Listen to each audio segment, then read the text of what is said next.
Happy Friday, everyone. Welcome back to 705 Sports. And as Dan's with me today, and Dan and I were discussing this, you're not really a guest co-host anymore. No, I kind of happen to show up a lot. But thank you again for coming. Thank you, because you know what? We always have a good time. We do. And you have an update on the Greyhounds. Yes, so it was brought to our attention yesterday, thanks to some people in a wonderful Facebook group. The Greyhounds are putting some tickets up for sale.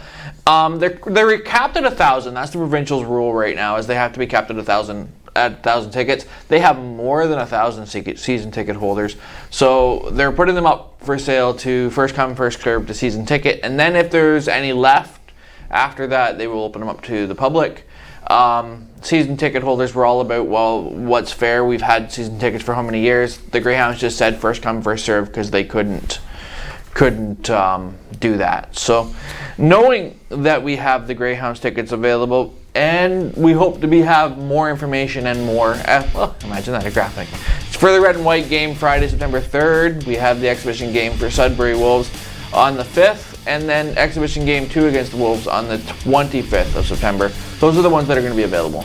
And there's going to be about 1,000 fans in the seats. Which, you know what, I'm very, very excited for this. We have been waiting for OHL hockey for way too long, so it's going to be great to see the Hounds get back out there. And I think starting against Sudbury is a cool move. And there was nothing there that said anything about having to be vaccinated or not vaccinated, which was a bit of a surprise to me. I went through it a little bit more thoroughly after the fact, but good on them. Yeah. Until somebody from above them says something to that effect.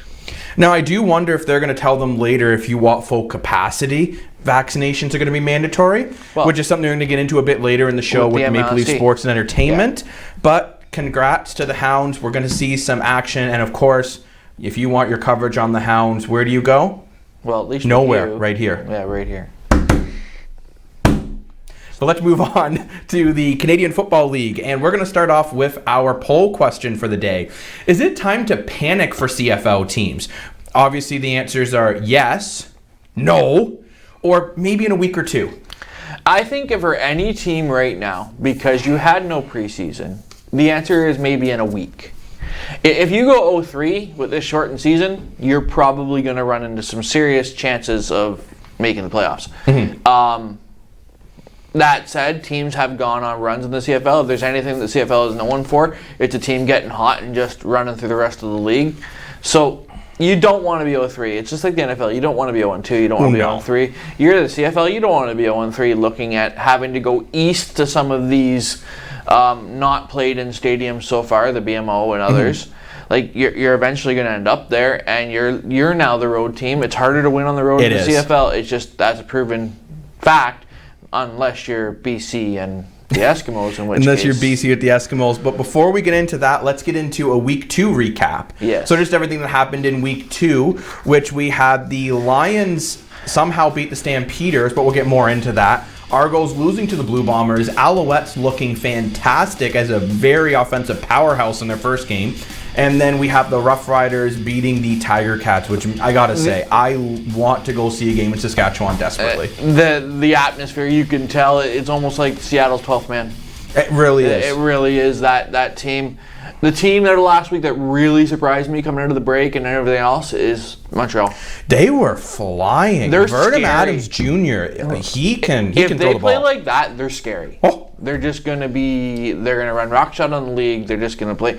Now, people are going to adjust. That's the name of the game. But with that receiving core and Adams being such a good mover in the pocket, because I'm noticing in the CFL this year, we're seeing a lot of blitzing. Yeah, but he got a lot of good protection. He did. Their offensive line did a fantastic job. Just injuries, everything else aside. And again, you're going to play against teams like that are better defensively.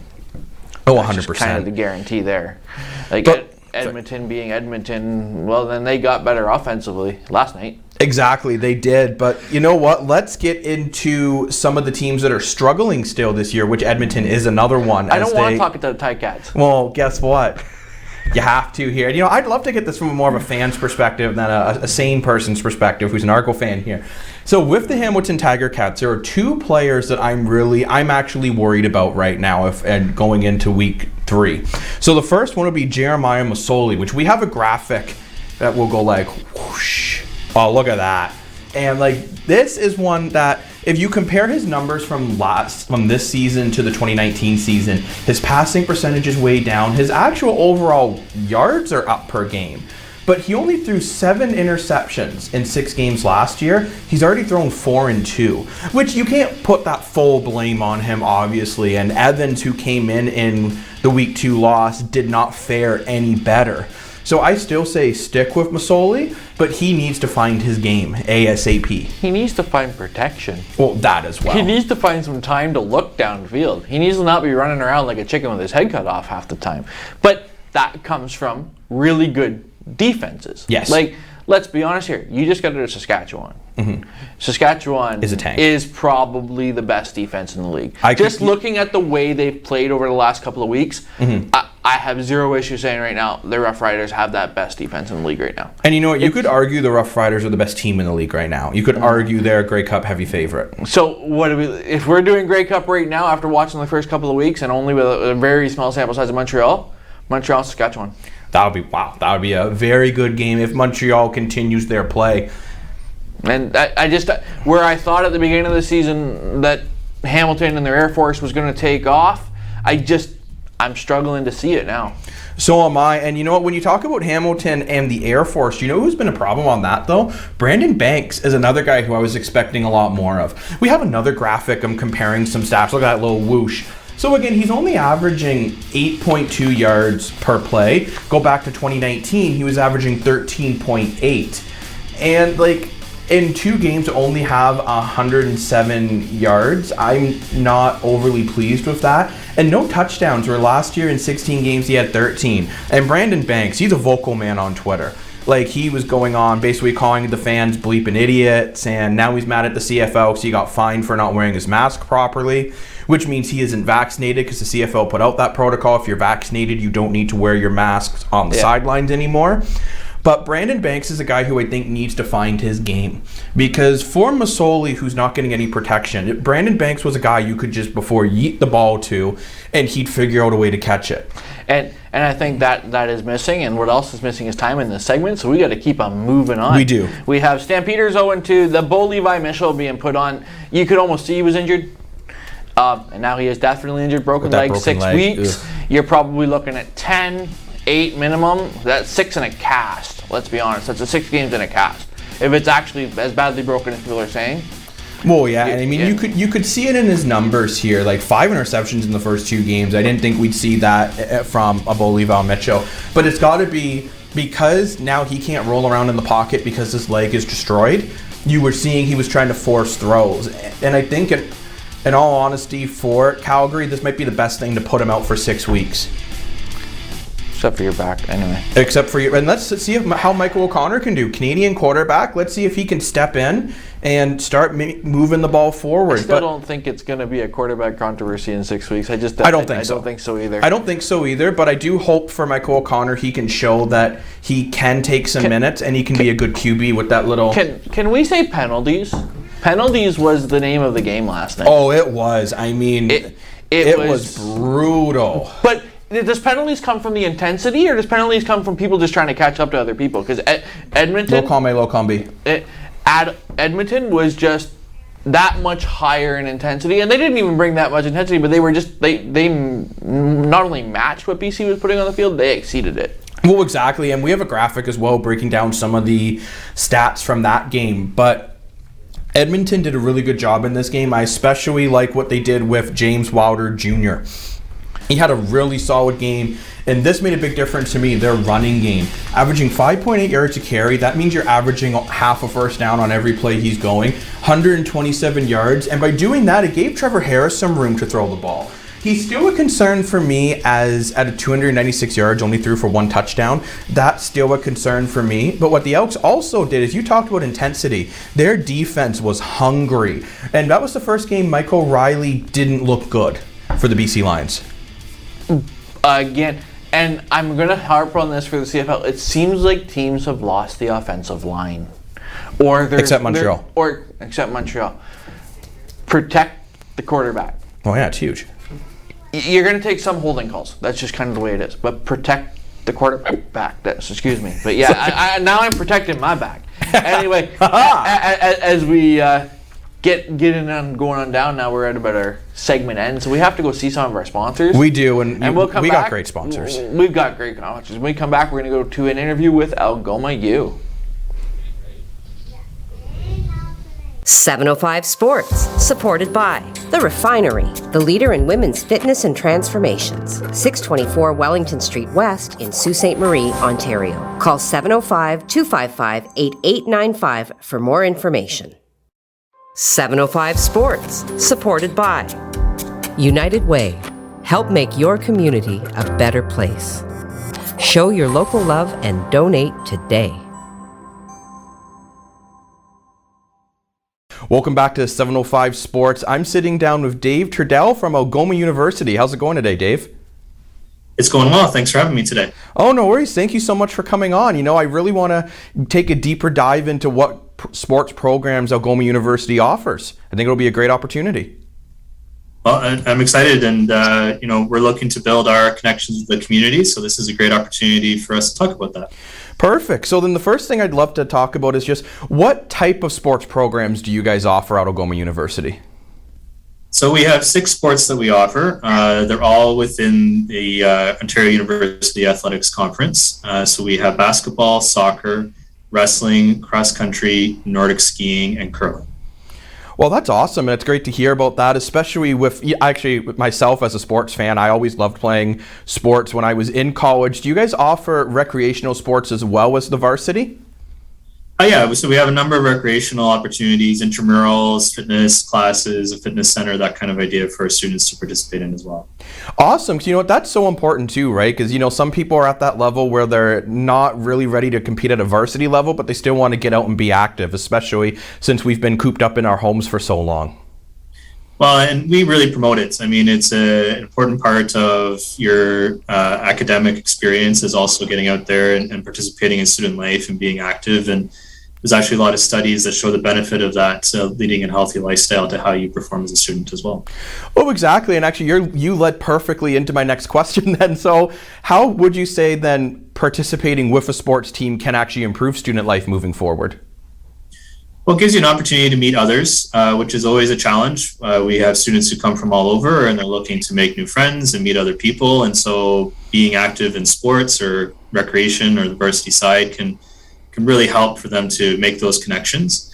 And as I said, it also provides a lot of benefits in terms of your own lifestyle. So it helps you to focus better when you're a student, just be living healthier and, have a much more positive experience while you're here. Oh, definitely. And especially as you're saying with being able to make connections and make friends. I know I met some of my closest friends when I was in school through the sports programs. So it's a really important thing you're doing there. Yeah, and it's something that we encourage, and we have great participation from our student community, and so it's really encouraging to see. Yeah, definitely. And you know, I'd love to talk to you about more. Why should someone choose Algoma University over maybe a different school with their sporting programs?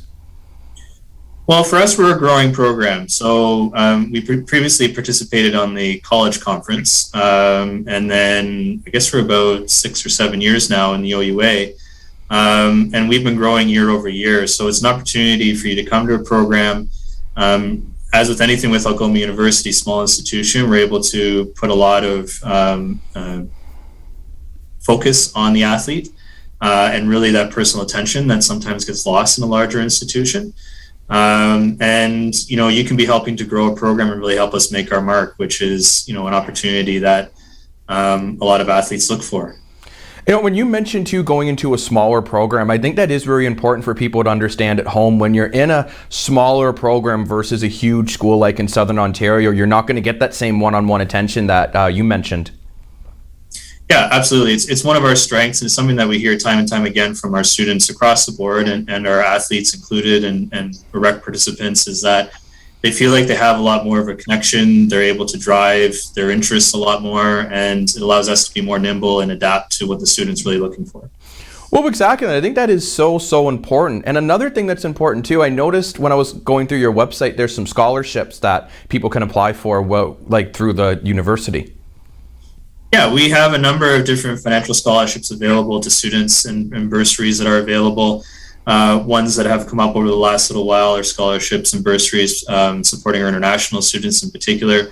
athletes qualify for athletic financial awards that support them. And, we're looking at opportunities where we can help support our students financially to be able to access education and get that education they're looking for.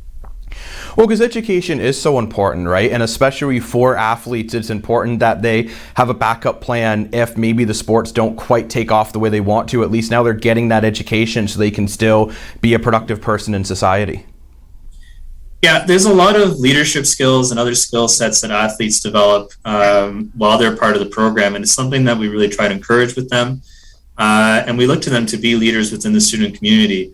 But you are right, when it comes to amateur athletics, once they leave the university environment, for most of them, professional sports may not be their career moving forward. And so those skill sets, they're going to help them as they move out to whatever their career path is. Well, exactly, especially when you mention the leadership skills and the working with a team skill. Those are two skills you really need, and not just in sports, but in your day-to-day life. Yeah, absolutely. And it's something that we remind them of. And I remember when I was a student too, it's tough to see the connections that you from what you're doing to your post student career. But we really try to highlight those for them so that, they can build on those and they can recognize that you're going to be using these skills as you go about in life after your university.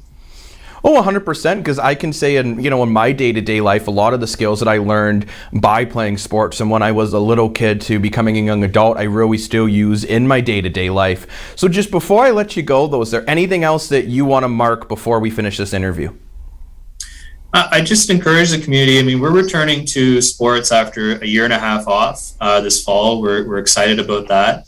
And we encourage the community to come out and cheer on these athletes that are participating. I mean, this is some of the highest amateur sports that you're seeing in the country at the university sport level.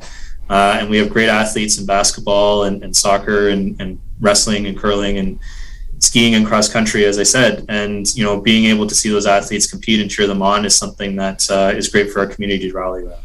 And then when you talk about community coming, so are there any different protocols about someone coming to watch a sporting event now than what there was pre-COVID-19? Well, there's obviously COVID safety protocols in place as there is in anywhere that you travel to now. Some of those are still being developed as the situation continues to change. But once we get back to sports, so we'll be starting end of September for our soccer season. Then we'll be, putting out there what it is that you need to be doing if you're coming to watch our games. Thanks so much for joining us, Dave, and we'll be right back with more 705 Sports right after this commercial break. 705 Sports, supported by Northern Safety and Training, locally owned and operated. Get your DZ training for only $2,000, tax included. Call 705-987-8460 for more information. So it's been a bit of a crazy week. We hope you enjoyed that interview we had there with Algoma U. Jacob did an absolutely amazing job. We hope you agree with that assessment of the situation. We got lots of news and so little time. We have to go back and look at the Jays. The Jays are going to hurt again. They've gone from a 40% chance of being in the playoffs to 16 in a week, according to Fangraphs. Losing Springer and losing two games to the Washington Nationals has probably sealed their fate in not making the playoffs this year. What do you do with that? You reload, rebuild, and not rebuild. Just don't blow this team up yet. No, you don't blow it up. I think they're close. You might move one person. Mm-hmm. If you can't agree with and I hate to say it, if you can't agree with Teoscar Hernandez on some sort of extension, you might see him moved. We need something, although that something's going to become very obvious in the next 6 weeks. Not saying they're completely done. As a Jays fan, I don't want to say they're completely done. We need pitching. But, yeah, pitching. Then we have to, found out yesterday that the Arizona Phoenix Coyotes have to find a new home after this year. Before we go to this, come to me, Mike. Come to me. Thank you. Hockey in the desert. Gary Bettman, I'd like you to think about this. Desert, hockey. Desert, hockey. It doesn't fit. Works in Las Vegas, but that's because they give a whole bunch of free tickets away. Well, they also came out with this team that was absolutely unbelievable. Like Arizona, I mean, I guess we got Austin Matthews, who's the cover of NHL 22 again. But, like, it doesn't work. So please, this is your opportunity to say, oh, you didn't make a mistake. You were forced to leave. Leave. Please. Yeah. Mr. Bettman. Come back to Canada. Come back to Canada. And like seriously though, like Quebec City desperately wants a team. Put it there. It'll sell out like no tomorrow. There is no revenue for the American NHL owners in Canada. But there's no revenue in Arizona. They couldn't give away the tickets. Supporting the team. You couldn't give away the tickets. I remember looking it up. I could go to the game, have lunch, have like food, beer, and it would be like $20 and nobody would go. And you could fly there for $100 and still be better off than watching the Leafs here in Toronto. Yeah, and they might even make the playoffs. And watching the Leafs here in Toronto, you now got to be vaccinated. Which that's another thing. Maple Leaf Sports Entertainment announced that. Entertainment's announced on Tuesday that effective mid-September, attendees, including employees, event staff, and guests, will be required to provide proof of vaccination or negative COVID-19 test result to gain access to its arenas, stadiums, restaurants. MLSE released a statement explaining that the move has been made to keep everyone safe while still maintaining a full venue cap. And that's where we got back to. So if the Greyhounds want to go to a full venue cap, is that where they're going to go? And that's quite possible. At least they're saying vaccinated. I'm going to vaccinate or a negative test. At least you're still getting that option for people who, because it's not just people don't want to get vaccinated. Some people physically can't because of other health conditions. So at least there's a test. So at least there still is the testing option. Now there was no further information. I'm wondering, are they going to do rapid testing in the lineup for people who don't have vaccines? And then too, it's getting into, don't mean to get too political here, but what is a proof of a vaccine is still the number one question on a lot of our minds when we're thinking about going to a game. What is proof of a vaccine? Concert? You see it coming. Walmart. It's going to be a matter. Hopefully not. Yeah, but wouldn't be surprised. Wouldn't be surprised. But knowing that we're talking games again, and we have a preview to do. We do. So we are going to get through. We had our first game of week 3, which we already talked about. Penalties was the biggest issue. Let's hope that's not. But good on Edmonton to pull that game out. Agreed. I knew where you were going. I wanted to stop the swoosh. But let's get into the Alouettes versus the Stampeders.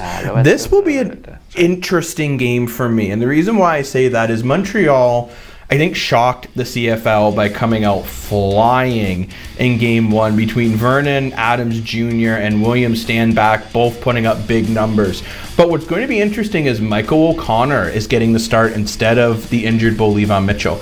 Canadian quarterback who didn't play much in 19, but again, 15 for 25, 173 yards, 1 touchdown, no interception. And that was in Toronto. In mop-up duty. He did play 1 game as a starter with the Argos. Oh, correct, yes. But, I mean, for them, they're going to be relying on Jordan to make some catches. And I think Calgary needs to get their running game going. For Montreal, I say just rinse, repeat. Do that until somebody adjusts to you. Push the ball, because that's what Montreal's doing. And they're not giving teams the full 30 to get it back to go. Well, no, exactly. And then when you're watching Calgary here, you're looking at the way they're pushing the ball. And this was with Bo Levi Mitchell. They're forcing it. So I think Calgary, it's almost like these teams need to do the complete opposite. Calgary needs to stop the deep ball a bit and try to just, get those 5, 10, 15-yard plays. Where if you're Montreal, if those 40, 50-yard plays, if that's what they're leaving open, Vernon Adams Jr. is like, okay. And he's just chucking the ball downfield, and why not? And they're playing the way Hamilton is. The way I thought Hamilton would. Well, they're playing the Air Force game. Yeah, exactly. And again, until somebody can defeat that, until somebody brings up a secondary core that can defeat that way of thinking, keep doing it. Well, exactly. I mean, that's what I would do if I was in Montreal's shoes, but I am not in their shoes. I would say I'm more of a Argonaut shoe. If the shoe fits. Okay, you know what? I get some pretty good puns. We're gonna get into Hamilton later again, okay, Mister? The Argos have won a game this year, so let's look at start previewing the Argonauts Blue Bombers game, which there's also some surprises in this one. Go Blue Bombers.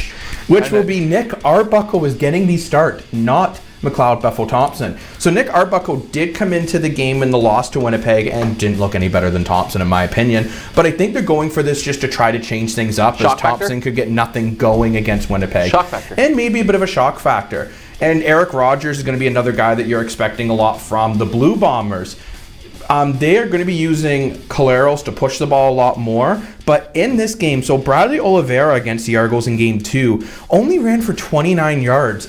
So only 29 yards out of the 155 was from game 2. So I think Winnipeg's going to want to get their running game going again. And it's a good thing that Toronto's Argonauts defense is a little bit porous because the running game's going to work well. Oh, you are definitely right, though. But I think Winnipeg here, you can see in this game, they definitely were more pushing the ball through the air. I think Toronto's going to be expecting that. This is their home opener, remember? So first game in Ontario. So I can see them trying to get more going. And for Toronto, I think they are going to try to use the run game a bit more to try to take some of the pressure off Arbuckle. Because I feel here the throwing game last week did not go very well. Mind you, Winnipeg is... As he picks highlights where it's working. Yeah, of course, it's working here. But I mean, like, Winnipeg's defense is very, very good. Like, even look there on a 2nd and 6 play, they make sure you don't get that first down. And I feel bad for the Red Blacks. Pourquoi? They're headed to see Saskatchewan. They are headed to see Saskatchewan. They're going into that dungeon of doom that comes with the vans and the ruckus and everything else. You some of the players say it's very hard to hear calls. It is. In Saskatchewan. So it's going to come back around where Saskatchewan's going to leave there at some point in time and play other places. But for Saskatchewan, they want to try to keep getting these wins while they are at home. And we have a graphic about breaking down this game a little bit where the Red Blacks surprised people in their season opener by getting that win with only getting 71 yards in the air. Think about that, 71. And a big reason for that was their defense, which you can see there from Cannon with 6 tackles and 2 interceptions. But I don't think you're going to be able to get that against the Rough Riders with Cody Fajardo, who is arguably the best quarterback in the CFL right now. I think he's a guy who could even play in the NFL if he really wanted to. Like this guy's done again, one and done.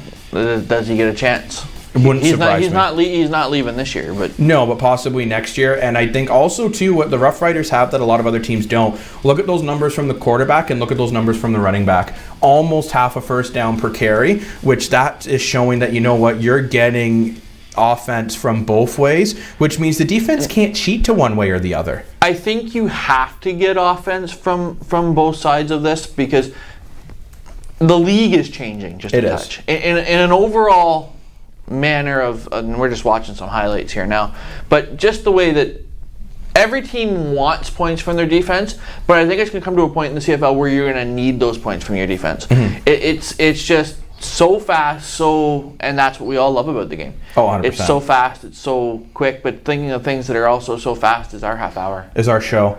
I know. We're stuck at this again. Like, we got to do this in an hour or something. This show is always extremely quick. But before we go, let's remind everyone of that poll question to get those answers in before the end of the show. Is it time for teams to panic in the CFL? Hamilton can have their panic attack on their bye week because this is their bye week, hence why I couldn't make fun of them as much as I would like to. You're welcome. But you know what? Remember, though, make sure you support your Greyhounds, get your tickets. Make sure you support Algoma University sports when they get going in late September. Make sure you support 705 Sports and our sponsorship. And support Dan and I because we're just great people. Sure, works for me. And you know what? It's our tradition here. You ready, Dan? Yeah, Let's sure, see. why hell not? You are getting better. I'm going to get a paper cut doing this. And see you next week.